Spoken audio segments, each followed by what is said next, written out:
Up to this point in the playlist, I've mostly talked about planning a research project. In the first part of this video, I'm going to talk about developing your recruitment plan. But it's with recruitment that you stop planning and start moving beyond your research team. While planning is certainly important, the success of many projects depend on getting out into the field. Recruitment is how you get into the field. Let's begin by defining what we mean by the participant recruitment stage of a project. Participant recruitment includes all the activities that impact the planning and engagement of participants in and after data collection, including any assessment of a study's recruitment activities. In short, participant recruitment includes most of what you plan and do with participants next to actually interviewing them. Recruitment is a complex and dynamic part of most qualitative research projects. Because it depends on engaging other people, it's the part of a project in which a researcher needs to carefully consider and accommodate other people's perspectives and actions. It can require negotiating with gatekeepers to access certain participants. Your initial recruitment plan may need to be adjusted to meet the requirements of funders, ethics review boards, and other stakeholders. Your approach may even need to be changed in the middle of your project depending on the responses of participants. If you include everything from identifying participants to when they actually show up for their interviews as a part of the recruitment process, you can see that researchers often spend as much time on recruitment than on any other part of their projects. In fact, many of your research design decisions can impact whether potential participants ultimately agree to an interview or not. It's good then to think about your design choices from the perspective of how they might impact who you'll need to engage and whether they increase the likelihood that potential participants will do an interview. So far over the playlist, I've discussed identifying both your initial study population and the specific participants you plan to initially engage. At some point, you'll need to communicate with these potential participants so that they know about your study and that they're being offered the opportunity to participate. Common methods for initiating contact include emails, letters and invitation packages, posters, social media posts, telephone calls, talking to people in person, and communication through other people or through other organizations. Some factors to consider in selecting a method of initial contact include: are you hoping to engage a wide group or only a few select people? Can you get their mailing or email addresses? Is there a physical location that potential participants are likely to visit? Do you think people will be more receptive to getting a letter invitation, an email, a phone call, or some type of personal contact? Will anyone else need to contact potential participants on your behalf? Are there costs associated with the method of contact, for example, postage or printing, and do you have a budget to cover those costs? Different groups of participants may be harder to recruit than others. For example, we found it difficult to recruit young adults with type 1 diabetes for a project. Always consider the best recruitment strategy for each group of participants you want to engage.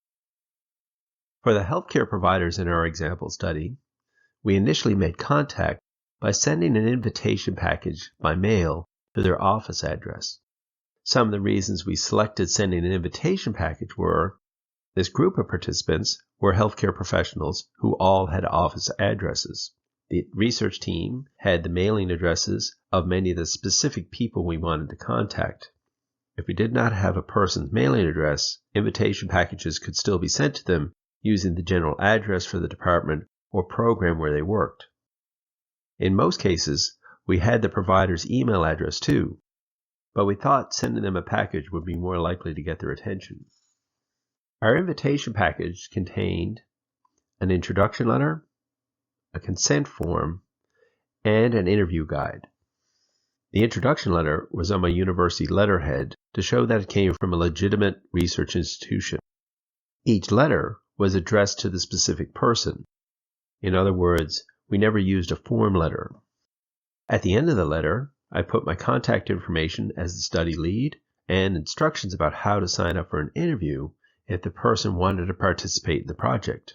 The body of the letter briefly described our rationale for conducting our study and any of the risks and benefits for them in participating. Identifying risks and benefits was something that was required by our ethics board.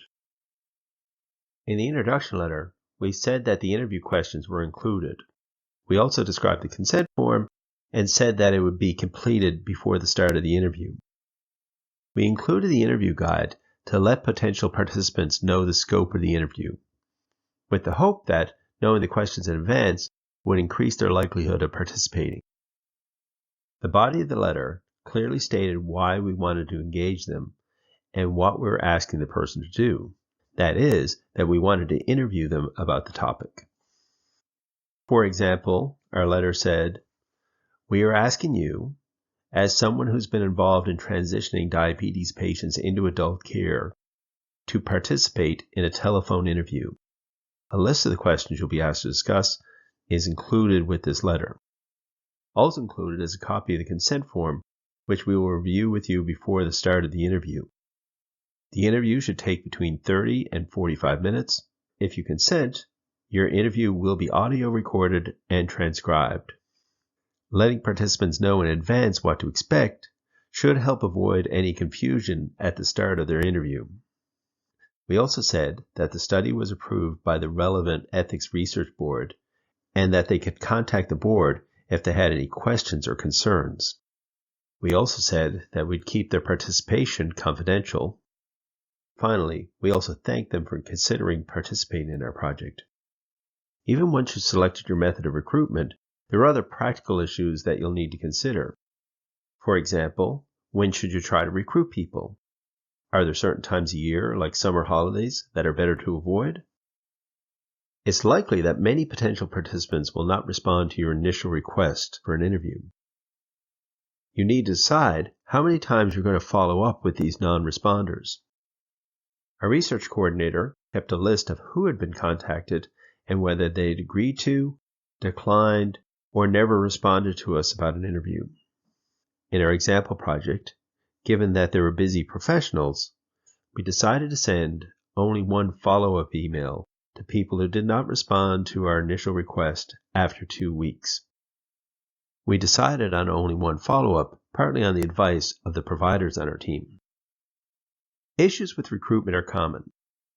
These issues often only become apparent, however, after considerable effort's already gone into planning a study.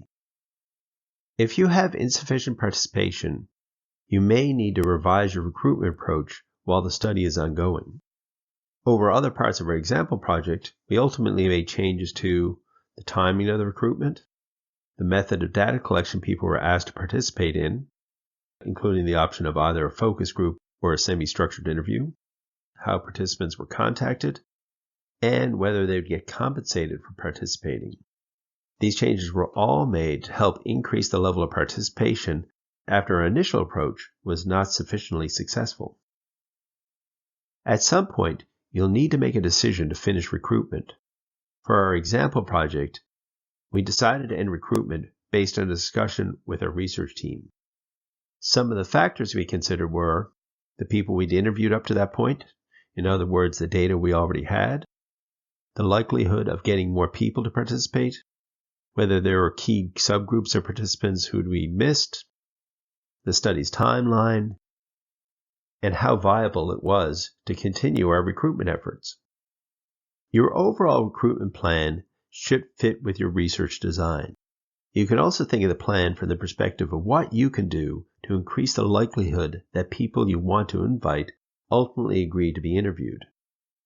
From that perspective, you can consider your recruitment plan in relation to 4 potential factors that can impact a participant's willingness to be a part of your project. The first would be communication. How is it that you're going to ensure that potential participants actually know about your project? The second factor would be, what are you doing to encourage the participants to be interested in your project or to see value in the work that you're doing? For our example project, we described to providers how our research project could positively impact the experiences of their young adult patients. You can also consider the things that you can do that would give potential participants greater comfort that your project is legitimate and is being conducted to adequate standards.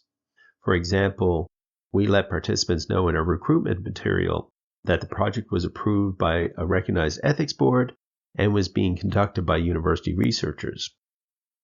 The fourth factor to consider is how easy is it for participants to participate. For our example project, we try to be as flexible and accommodating as possible to all potential participants. Hopefully you found some useful information in this video for when you're developing your own recruitment strategy. In the next video, we'll finish this playlist by looking at how to conduct a semi-structured interview with a participant.